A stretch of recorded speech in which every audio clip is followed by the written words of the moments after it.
Welcome to the Intrusions in Depth Podcast. I'm Josh Stepp. Today, I want to revisit another series, or in particular, another aspect of cyberwar. As much as I hate the name, it's the best thing that fits and everyone understands the lexicon. The overarching point or theme of my NotPetya series is the destructive nature of cyberwar and how negligent state-backed APT crews could be at executing these effects. However, I want to include an episode that discusses the information warfare aspect of cyberwar. For that, let's go to Wikipedia. Quote, information warfare may involve the collection of tactical information, assurance that one's information is valid, the spreading of propaganda or disinformation to demoralize or manipulate the enemy and the public, undermining the quality of the opposing force's information, and denial of information collection opportunities to opposing forces. Information warfare is closely linked to psychological warfare. End quote. So it's everything but dropping bombs, nuclear weapons, biological and chemical weapons. Super clear. This has always been one of my problems with the term. You could throw a lot of things into the term information war, much like you can cyberwar or cyber warfare. For all intents and purposes, the medium in which you do information warfare in the modern day is cyber. Once again, for lack of a better term. Computers, networks, satellites, etc. But then again, there's leaflets, or in antiquity, it was building 3 fires at night for every soldier to distort the number of troops camping on the other side of the river. Let's unpack this Wikipedia quote a bit, just to all be on the same page. The collection of tactical information in which the goal is to obtain data that can provide an advantage, ideally strategic, during a conflict, such as knowing where the enemy forces are located or identifying potential vulnerabilities in their defenses. I mean, this is why we use like spy satellites and intercept signals and metadata and human intelligence and all kinds of other sorts of intelligence. It's to have the most information. Next up, there's assurances that one's information is valid. So in both like a military context and even in intelligence gathering context, it's vital to ensure that the information being acted upon is correct.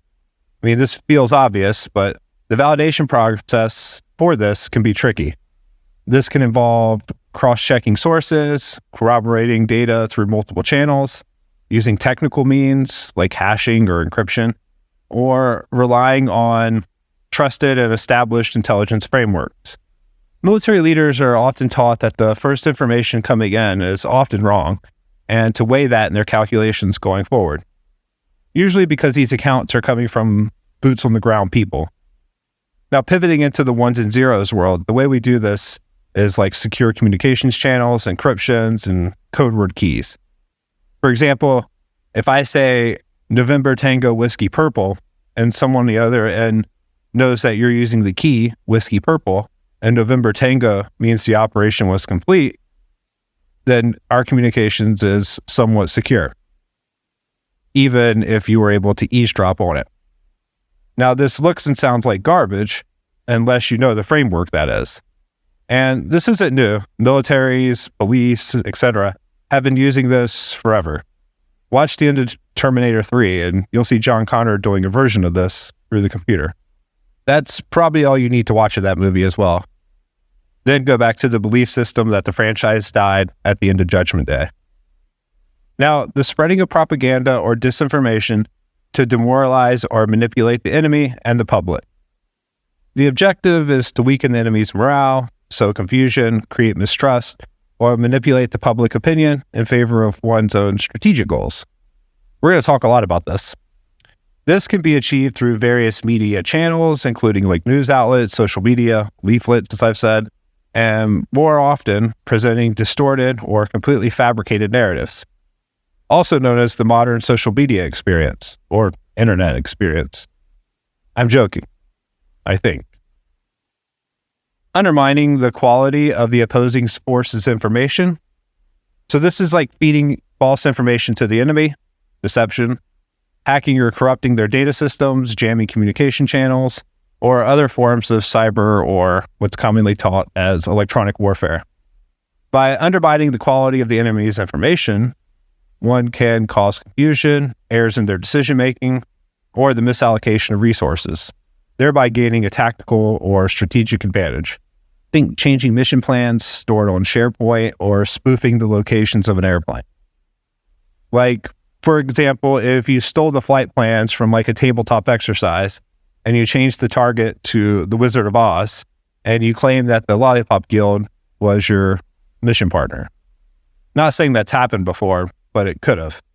In the real world, this could look something like saying you were going to plan an attack for the next week or 2 weeks, forcing all of the world's aircraft carriers and carrier strike groups to go into the area for a prolonged amount of time, thus just burning time, money, resources, waiting for this impending attack that possibly never happens.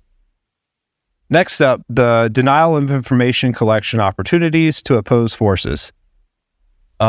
Think of this like counterintelligence and like operation security tactics, such as using stealth technology, encryption, conducting operations under like bad weather, or using deception to create like false targets. And you're kind of controlling information leak.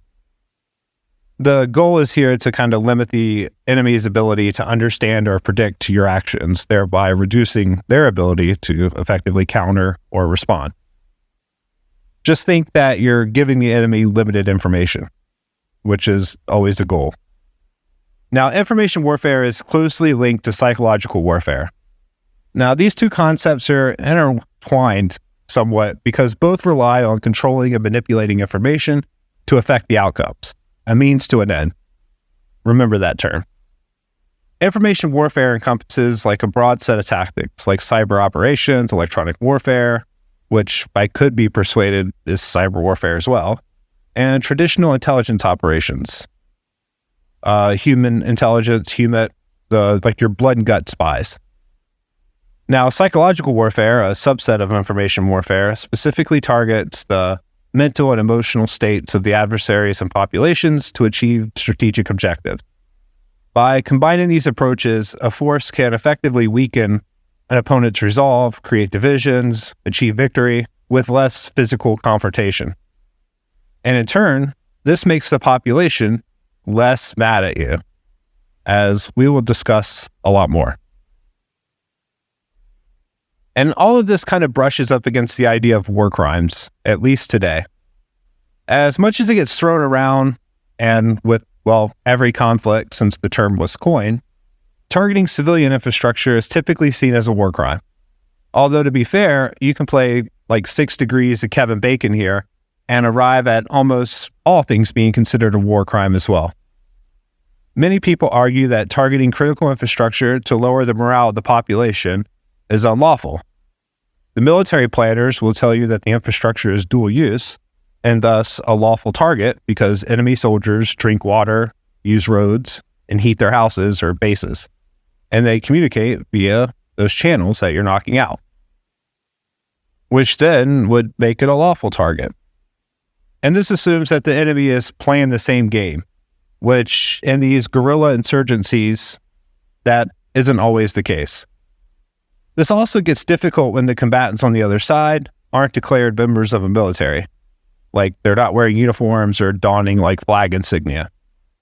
You have to rely on other cues, like how the population treats this person. Are they sitting while everyone else is standing? Where's their hands?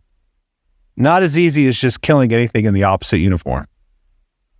Plus, as we will talk more, the idea of war crimes is relatively new and can be seen as a way to civilize an uncivilized event. In World War II, it can be argued that both sides conducted war crimes. War sucks, it should be avoided at all costs, and whoever wins typically gets to conduct the trials for war crimes. That's how it goes, folks. And this isn't throwing shade at the Allied forces or anything. Sometimes drastic times call for drastic measures. A lot of times whenever you criticize something the Allies did, like bombing Dresden and the firebombing of known civilian targets, people automatically assume that you're advocating for the other side. which I want to clearly state isn't the goal here. There is something to be said for standing up to fascism after all, but you can always learn lessons from your actions. That's what I'm trying to state here. This isn't a both sides argument or anything like that, and I get it. Dresden and the other targets could be argued as a response to the London bombings, but there is a difference of proportionality to be made.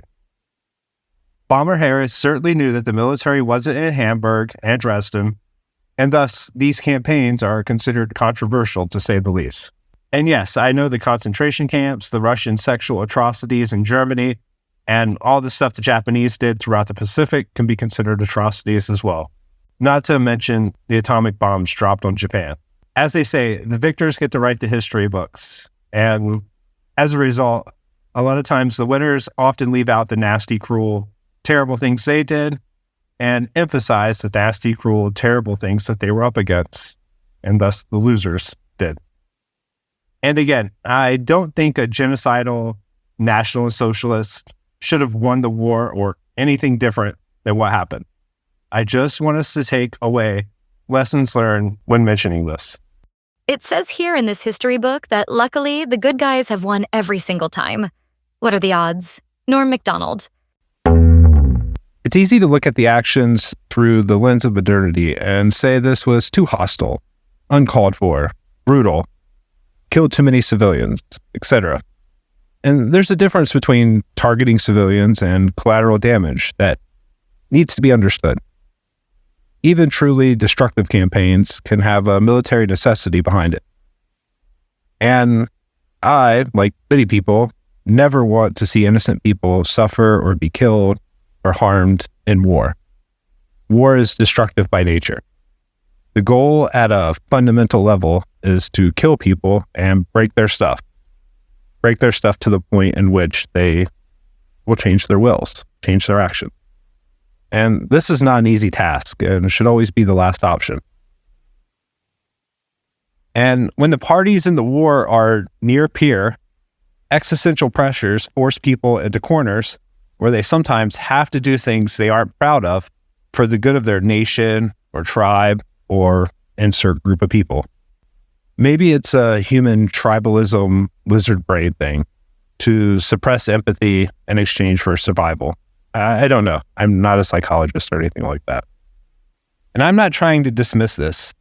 War crimes are extremely serious and should be accounted for. I personally don't want to see civilian deaths and suffering on either side. Arguably, the military members know what they signed up for, but this should be avoided at all costs, especially against like prisoners of war and along those lines. I mean, we have the Geneva Conventions for a reason. But as a concept, it's relatively new.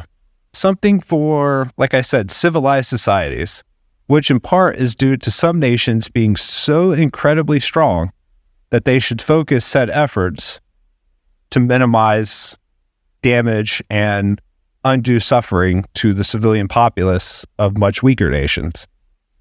I don't want to get bogged down here, but let's look into the Gallic Wars between Caesar and Vercingetorix. And I know we're going way back to 52 BCE here. Well, the notion of war crimes as we understand them today didn't exist in antiquity. Certain actions during these sieges can be seen as brutal or unjust, especially by contemporary standards that we hold ourselves to today. The targeting of civilians, starving the entire population through the use of walling in a walled city, creating embargoes. Vercingetorix, for example, couldn't feed the elderly, women, and children, or, well, anyone, so he forced them out of the city. The only problem is like I said, Caesar had created a bunch of walls around the walled city, in essence, just making this a war of attrition. So you had this group of elderly people, women and children, wandering between the two walls, no man's land, and Caesar wouldn't let them out, and Vercingetorix wouldn't let them in, so they were eventually there to wander while this other war is going on. Eventually, Vercingetorix caved, and these were his people after all, So the psychological toll of this had to be brutal. Plus, all of his soldiers seeing their wives, daughters, sons, grandmothers, etc., walking between the two and suffering out there had to just be insanely difficult to swallow.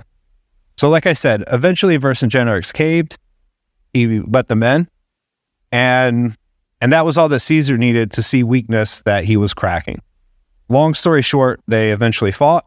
Caesar won, made an example out of Vercingetorix to let you know that you don't mess with Rome, which was a little crazy as Romans usually like to kill everyone. But seriously, it was a brutal campaign, believed to be one of the first ways armies learned to counter walled cities, especially in antiquity. And it's the reason I kind of bring it up because it's kind of a well-known battle. So instead of like trying to beat down the walls and get in that way, you instead would force the people out by just making them suffer. Let's get back to the topic. Over on the Risky Business Podcast, there was an episode of the Between Two Nerds series with Tom Uren and the Gruck, and they discuss the CrowdStrike incident and what it taught us about cyberwar. I've linked it in the show notes. It's less than a half hour and has some fresh perspectives and opinions on the incident that isn't just Delta, Microsoft, and CrowdStrike complaining through their legal teams and taking cracks over each other about the financial losses. This is actually like well thought out good stuff. And I also want to be upfront as well, since I'm talking about CrowdStrike a little in this episode and in a sort of negative way. My day job is at a competitor of CrowdStrike. This podcast has nothing to do with my day job, and I'm not coming at this to tell you to not buy CrowdStrike or anything like that. As we can see from this outage that they have a lot of customers that trust their product, so it's clear it does some things very well. Don't make purchasing decisions for your EDR, XDR, etc. based off the information in this podcast, or probably, any podcast. Life pro tip. I guess this is a good time to run this. The information presented in this show is sourced from publicly available materials and does not contain any classified or proprietary content. The views and opinions expressed are those of the host and guests alone and do not reflect the official policy or position of their employers or any affiliated organizations. Enjoy the show. But in this episode, Tom Uren and the Gruck discussed how this bad CrowdStrike channel file update knocked out 8 million or so Windows machines and could be seen as kind of like a preview for cyberwar. And the result was underwhelming. Sure, if you were flying that day, it sucked. But eventually, the airlines were able to recover and conduct their operations at some capacity, as evident by the surprising number of people who posted pictures of their handwritten boarding passes online. I would not recommend doing that, people. Sure, 8 million sounds like a big number, and this one sucked because you have to go to each computer, and the recovery wasn't that easy. But even with that, and with the exception of Delta, it appears, most orgs got on track pretty fast. Ironically, since most companies have to plan for ransomware arsonist as a service, they have good recovery practices, which wasn't the case when NotPetya kicked off, as we saw in my first episode. They went on to highlight a Russian operation in Ukraine taking 10 months to conduct, or the dwell for it, to only turn the power off for a couple of hours. 10 months of operation time for 6 to 8 hours of effect. That's a terrible ROI, or return on investment. I'm trying not to use acronyms. Now, I can appreciate the humor in this episode, and it's why I like listening to these Between Two Nerds episodes in general, even if I don't always agree with their analysis. Anyway, this isn't a risky business ad read. Back to my point. Just that maybe the operation would have taken less time if the alternative wasn't fighting on the front. But they came to the conclusion that cyberwar needs to be used as a means to an end, and its benefit is to set up other effects or influence the morale of the populace without making them mad at you. For example, the firebombing of Dresden, the Allies thought this would weaken the morale of the population and turn them against the National Socialists of Germany at the time. I can't say their other name because I post these on YouTube. However, it turns out that this didn't work at all. It just energized the population to fight against you harder, And there's countless examples of this. The Blitz against the British in the same war, World War II. And as it turns out, hate is a powerful fuel for war. Who would have known? It's one of the prevailing arguments against the current war between Israel and Palestinians in Gaza. For every person you kill, you just make more members for Hamas. I mean, I feel like this is like a natural course of action to me. I don't know who came up with this. I heard it's in like Russian doctrine or something. I've read through a lot of Clausewitz's all war books, and I haven't seen mention of this tactic. But admittedly, I haven't went too deep here. But, I mean, back to my original point, this has never worked. It didn't work in Germany. Al-Qaeda and Osama bin Laden found out that this didn't work post 9/11, and there's numerous other examples. If anything, it just makes the people push harder. Those Ukrainians shivering because they don't have power aren't mad at their government.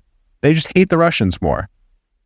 Plus, going back to the ROI discussion, or return on investment, 10 months for 6 to 8 hours, you would have been better off just shooting the transformer outside the apartment.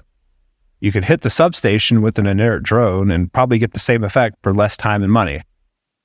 Plus, the Ukrainians would still hate you. It's the same outcome. Power's out, maybe longer, because of dwindling supplies, and the population still hates you.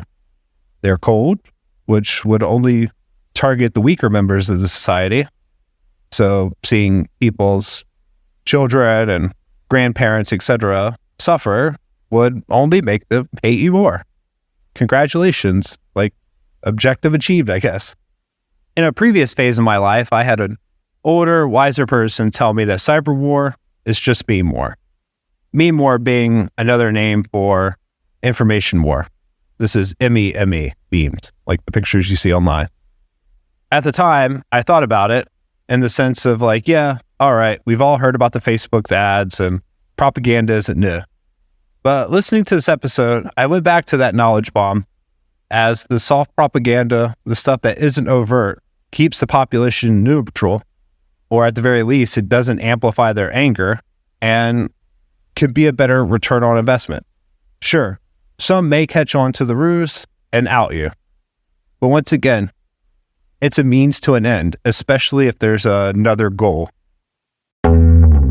Now, if anything, the internet has made this more difficult to discover and easier to spread. In other words, it kind of amplified this effect. However, for me, CYBERWAR came to mind almost immediately. There has been numerous propagandists over the years. Now, you may be asking, who the is CYBERWAR? That's a fair question. And I would highly encourage you to read How to Win an Information War by Peter Pomerantsev for the full account. And I'm sorry if I butchered that last name, I've only read it. It's one of my favorite books that I've read in the last 2 years or so. It's a historical biography mixed with like an analysis of current day tactics, and it's fascinating. It's a great book. I'll link it in the show notes. But I'll use it as an example of what is possible. Plus, it's old enough that it's easier to research and understand as we're just using more primitive methods of communication, and doesn't feel as, for lack of a better term, conspiracy theory riddled as trying to use something more modern. Now, during World War II, the British used German radio waves to broadcast propaganda in the form of radio shows. The Little Mustache Man, you can't say Voldemort here, it's going on YouTube. Anyway, Little Mustache Man and his band of misfits utilized radio to spread their message and encourage the population to be behind their cause. And radio was big during this time. Sometimes they had daily speeches or multiple speeches throughout the day by different members of the party. Now, two of the most effective radio stations produced by the British were ones called Der Chef and The Sender. As a side note, Ian Fleming, creator of James Bond, helped with the scripts of Der Chef as part of the war effort. It has nothing to do with this. I just thought it was awesome and wanted to tie it in. Now, each show had their own strategy and goal, format, theme, etc. Der Chef was meant to be like you were eavesdropping in on the private communications of a secret organization. Dreshef and his guests were written to feel like they were older, wiser Prussians or something along that line. Basically, people who had the wisdom to see through the fake National Socialist identity. Man, self-censoring is hard. Let's just be adults, people. They were still anti-Semites, which was common in that time and amongst those people, but they would highlight the resentments and grievances against the National Socialists. Complaints of officers getting special treatment, police reports of them being robbed of their decadence, while the rest of the population was stuck on rations. Now, the sender wasn't as covert. Delmar believed that the people had what was like a pig dog, and he wanted to foster a safe space in which they could let that out. A place where it was okay to rebel against what was going on. And like a pig dog was like a German saying for someone that was like a jealous, selfish person. Kind of qualities that everyone has, but in society, you're taught to kind of squash those down. And these strategies ranged from the hilarious to the downright immoral, at least in my flawed opinion. But then again, I'm not in a war or a conflict with a peer, and they're not lobbing V2 rockets at me all day. So I do have that bias against me. Here's a few examples of their form of propaganda. On one occasion, they instructed the German citizens to mail urine samples to the Ministry of Health for health reporting. Now, the Germans were just getting into vitamins from butchered animals and experimenting with methamphetamines at the time, so this sounds convincing. Being super healthy was one of the ideals of like the Aryan legends or whoever the Germans were pushing to be like. Although admittedly, our idea of meth being healthy has changed over the years, you could say. Now, the goal was to bog down the postal service. And admittedly, it is pretty funny to know that people are receiving bags of urine in the mail. They would also play quote unquote motivational music. It's in quotes here because they would dedicate it to like a surrounded German army unit. For example, like this one goes out to the 555 unit. All hope is not lost despite being surrounded by 6 Russian squadrons. Keep fighting. Now, telling the soldiers that you're surrounded isn't motivational. Just in case anyone was like trying to be an aspiring motivational speaker. And it lets the citizens know that are listening in that the army is losing. And they also like to highlight stories, mostly false, of the police patrolling bridges because the number of suicides occurring. The goal was to plant the seed in the Germans' head that it was fine and others were doing it. Perhaps the most dubious, and not through the radio waves, but with the mail, was as D-Day approached, they would send fake letters from the letterheads of real hospitals to relatives of dead German soldiers. This gets dark. They would say that they were a nurse or that they were a friend, and they wanted to send this letter after the death of their own friend or the dead German soldier.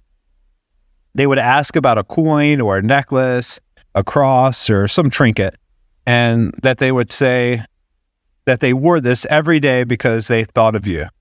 They would go in awful detail about the pain and agony of the person's last days. Now, the problem is that the family wouldn't get this trinket and would make them hate the government officials as they assumed that it was stolen because it had some type of nominal value. Now, this fostered a growing divide between the people and the government. And also, some of these letters got downright brutal. They would also send letters from dead soldiers to the family members back home in Germany from different countries saying that they had deserted the army and was now living in this neutral country, going as far as to promise them that they would send for them or come back when the war was over. And to add a flair for detail, they would send these postmarked from the neutral country. Man, that is dark. And this was obviously designed to encourage the soldiers to desert from the German military while having the family members urge for the war to be finished so they could see their loved ones again. All designed to not use facts, but key into the emotions, turn the populace against their government. And even in a communist dictatorship regime, the will of the people matters. Now, Delmar's goal was always to encourage a behavioral change. He often asked himself if he was a goody-goody or a baddie-baddie. Like I said, it's easy to look back at this through the lens of modernity and see that this is just downright brutal, immoral, and I even get sick to my stomach thinking about it sometimes. It appears to have weighed on him as well. But on the other hand, his children aren't speaking German, pledging allegiance to the Führer. So maybe it was worth it at the end of the day. That's up to him. Now let's look at this through today's landscape of like an anonymous culture on the internet and the ease at which you can make sock puppet accounts, or just the idea of fact-checking organizations, deepfakes, state-sponsored media, even from Western governments, on the toll of information warfare. In the information-connected world, information is difficult but vital. Imagine Delmar's tactics or goals being used with today's communications medium. Maybe they are. I'm just kidding, I think. This is one of the arguments for banning TikTok. As I'm recording this in August of 2024, this is a pressing matter that's looming in U.S. politics, especially since it's owned by a Chinese company that falls under the Chinese data sharing laws. And I'm not advocating a position on it, as I haven't really dug in too deep.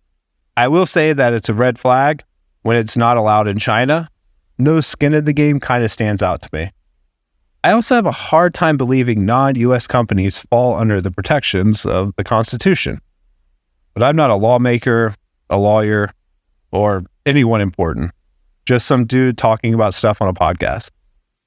I guess this is a long way of saying I can see the argument, and it's clear, at least to me, that TikTok does influence people on some level, just as any other social media app, though. In an information war, arguably TikTok probably has more reach than any other weapon, besides maybe the nuclear option, or at least like multiple nuclear options. And as far as the sock puppet account, I think everyone has probably retweeted or shared something that wasn't entirely true. We're all guilty of it. Going back to my previous episode on Popov, the Russian double agent that took the KGB and the FBI, his main weapon was information. Dumping stuff and using different sock puppet accounts to cause chaos, for lack of a better phrase, and putting forged documents in these dumps. I personally am suspect of fact-checking organizations. A ministry of truth is about as Orwellian as you can think of. Literally. War is peace. Freedom is slavery. Ignorance is strength. Yeah, that sounds like a great motto to live by. I'm kidding.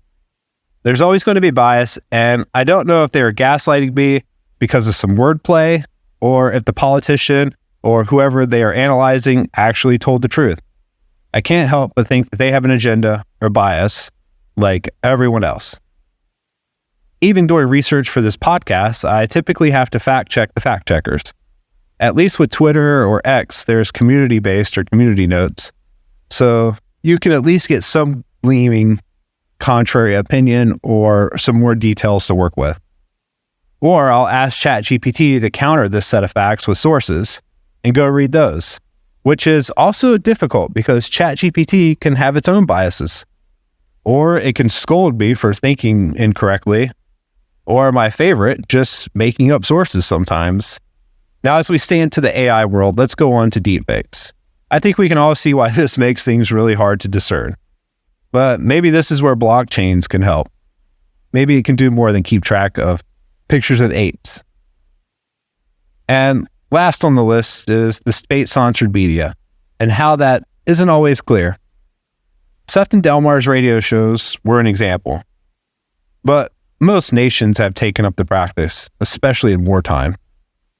The United States has PBS, sorta, NPR, Radio Liberty, or Radio Free Europe. Russia has RT and Sputnik. China has CCTV and People's Daily. Canada has the CBC. Qatar, or Qatar for the sophisticated people, have Al Jazeera. The BBC is in the United Kingdom. Press TV in Iran. And all have some claim to editorial control. But it's not a leap to see how they aren't criticizing the government because it's easier to support something when your paycheck depends on it. And it's not always clear who is funding this media, which I think is a problem, just laying my cards on the table. I think people should know if something is state-sponsored or not. That's one of the criticisms of the Smith-Mundt Modernization Act of 2012, which was included as part of the National Defense Authorization Act, the NDAA, for fiscal year 2013. Why couldn't it all just be one bill? This act amended the Smith-Mundt Act of 1948, which had previously prohibited the U.S. government from using its propaganda intended for foreign audiences on American citizens. The 2012 amendment effectively lifted the ban on domestic dissemination of materials produced by the U.S. government for propaganda purposes, allowing content produced for foreign audiences by agents like the U.S. Agency for Global Media to be disseminated within the United States.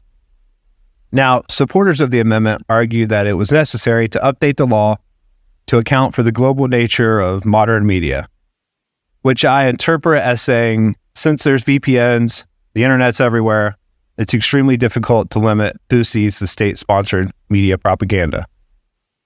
I could be sympathetic to that. I could see how that would be very difficult. Maybe you could limit the scope to foreign publications, like the CIA shouldn't be allowed to do information ops in the New York Times. Now, the budget for these operations and some transparency could also be useful as well, but I will hold my breath. There's probably more stuff I'm overlooking. I guess this is just a roundabout way of saying I think this should be planned out or looked at a little bit more. While critics were concerned that it would allow the government to use propaganda on its own citizens, which is a valid concern, from my point of view, I don't think my taxpayer dollars should go towards trying to influence me. Sure, fund some science, publish the results, but with almost $35 trillion in debt, I'm good if we got rid of this domestic propaganda department. And I made that name up. I don't think we officially have that. It would be called like the Information Integrity Department or like the Homeland Messaging Bureau, something that sounds benign. But the gist is, I think it's safe to argue, don't make propaganda designed to influence Americans. But, I mean, maybe it's a complicated topic. But circling back to what inspired this episode, the argument that cyber warfare is best used as a means to an end is convincing. Turning off the power to a missile defense battery before an oncoming attack seems like a good idea. Bringing down a communications network before an attack, a la the suspicion of what Volt Typhoon is currently up to, probably sounds like a good idea. Using media to turn the populace against their government or fellow citizens before an invasion, like Stepp and Delmar style, these attacks appear to be somewhat effective, even at least on the ROI basis. The point is that cyber warfare is best used in conjunction with something else. And due to the asymmetric warfare component of it, it makes it relatively cheap to enter the space, and the return on investment makes sense. It's really starting to look like the future wars will be information attacks on the populace through social media, cyber attacks to critical infrastructure, and 3D printed drones dropping munitions with 3D printed men and bodies. Vastly different from the large groups of men walking around armor units, planes flying overhead. So, no, cyber war isn't actually just information war, but it appears to be a serious part of the equation, and probably the most effective way to utilize it in today's modern landscape. Poison someone through hacking the water supply, well, that's only going to make them bad. Tell everyone the government is going to limit NVIDIA GPU production capability to make it only so the military can use them starting next week, and it goes viral, you could get a run on NVIDIA chips, limiting what the government could use for their AI-dependent applications of the future. What about being able to cause bank runs? Or just about any other sort of panic before an operation? that's useful. And I think this has gotten long enough and sufficiently off topic enough to call an Intrusions in Depth episode. We got a little off the rails here, but I like exploring examples and concepts from a wide range of topics and events to process what's going on now. So if you enjoyed this episode, please share it with a friend or others. I don't run ads or anything like that, so your support helps us grow. If you would like to hear more, visit IntrusionsInDepth.com for more episodes. I'm Josh Stepp. Thanks for listening. Crank!